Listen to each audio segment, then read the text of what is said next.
my favorite moments of Alan from the show were usually when he was losing his mind over something we had done, usually something Kirk had done. Damn it, Mike, you said you could act responsibly. Now, I don't want to hear another word out of you. Is that clear? I was usually the instigation. He was of usually his the madness. instigation. I'll never be able to come back to this school again. No, don't worry. The stigma fades after a year or two. You know, actually, your parents aren't too bad. Look. What about when they did, Maggie and Jason did the dancing at our, like, they came, they chaperoned at, like, our school dance, the chaperone, and that they ended up I don't even dancing. remember that episode. That's them. The ones with all the moves. Hey, come on. Who do you think showed them all those moves? And Joanna and Alan are really super talented, like, dancers, and very cool and stuff like that. And they and I felt like the three of us, who were the kids who were supposed to be the cool ones, were like looking at them like wow, Yeah. Going, you guys I are can't rocking do that. it. I need some canned food for the charity drive. Great. And I really need a nose job.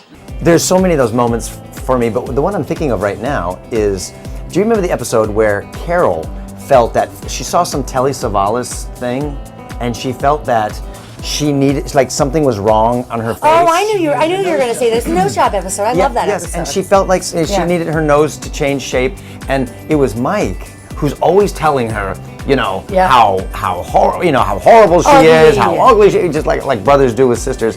And in that moment, there was this touching thing where he's like, "You're actually really pretty. I just can't tell you that because you're my sister." Right.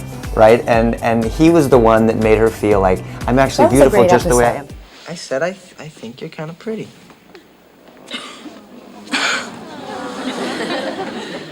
Wow. You think I'm pretty? I always say when anyone ever asks me this question, one of my favorite episodes was, I think I told you guys this, The Recruiter. Carol didn't want to go to the college that Maggie wanted her to go to. Carol, you're not gonna regret this. You're gonna love BC as much as both of us. So we found a homeless man off the street and had him pretend to be the recruiter for Alan and Joanna, like that they thought he would be there, and he'd be like, a challenging dual role, he'd have to state it. A challenging dual role? In general, we had amazing guest stars on the show. Could you tell me where the biology lab is? I'm due. One of my, I guess, favorites is, Brad Pitt was one of the nicest guys. He just was. hands down. I mean, really, And really nice. For years afterwards, I mean, even after Thelma and Louise, even after everything, when he had really started to blow up, although he was not Brangelina or whatever they were calling, at that point, I'd run into him at the store or something, and I didn't want him. He had achieved.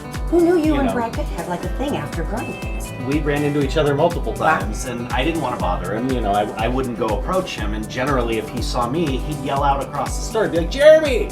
He'd come running over and give me a big hug and say hi and ask how we'd been doing, and we'd reminisce, and he'd ask about you guys, and it was just really nice that he was such a warm. Yeah, he was like, he did feel like a truly kind of Midwest nice guy, and I kind of remember that when he did the episode, when we came for the table read the next day, he sent like muffins and thank you notes to everybody for like having a great time that week. Ah, Mr. Brower. Sorry I'm late, Mr. Receiver.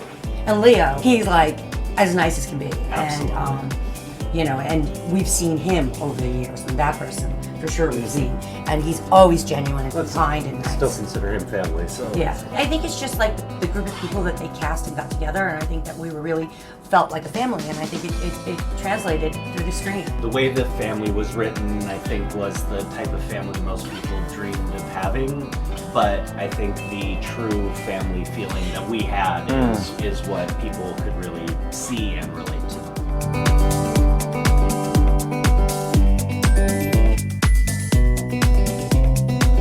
Hello, Today fans. Thanks for checking out our YouTube channel. Subscribe by clicking that button down there and click on any of the videos over here to watch the latest interviews, show highlights, and digital exclusives.